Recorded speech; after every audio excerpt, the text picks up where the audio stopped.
Первые избирательные участки в Коми открылись в 6 утра в населенных пунктах, где работают крупные предприятия, для того, чтобы сотрудники успели проголосовать перед выходом на смену. Мы являемся многодетной семьей, у нас 3 маленьких детей, мы за их прекрасное будущее. Я верю в хорошее будущее нашей страны, поэтому как не проголосовать? Наша страна в наших руках. Ракута-Уголь прямо во время рабочего дня организовала выезд сотрудников на участок. Остальных жителей Заполярья не испугали мороз и пурга. Голосовали в этом году активнее в сравнении с другими выборами.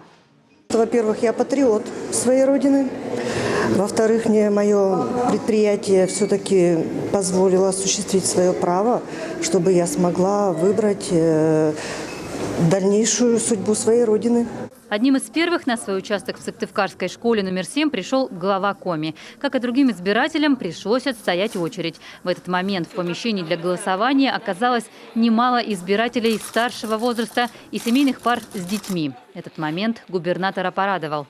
Я думаю, что каждый, кто сегодня пришел на избирательные участки, точно осознает, что сегодня важнейший день в истории нашей страны, с учетом особых обстоятельств, в которых находится наша страна, с учетом санкций, определенных вопросов, связанных с экономическим кризисом.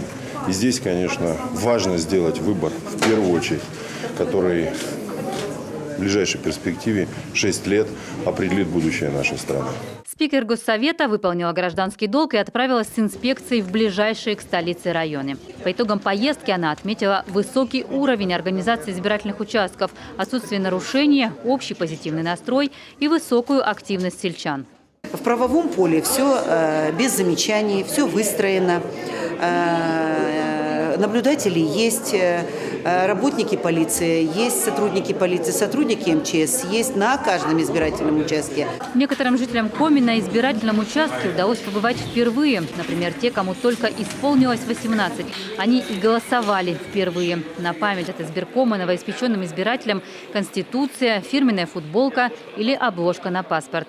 Я, как и все жители нашей страны, должны прийти на выборы и проголосовать, выбрать представителя нашей страны, будущего президента, которого будут уважать не только жители нашей страны, но и жители других стран. А вот Андрей Копысов всегда голосовал в домашних условиях. Так было удобнее. Но на выборах президента впервые проголосовал вместе со всеми. Социальные и общественные организации полностью организовали выезд от двери квартиры и обратно. Я считаю, что для этого и нужно голосовать именно самому, чтобы в стране поменялось действительно отношение к инвалидам и доступная среда. Сегодня мне вообще понравилось. Помощники выделены были, социальное такси, и буквально это заняло полчаса.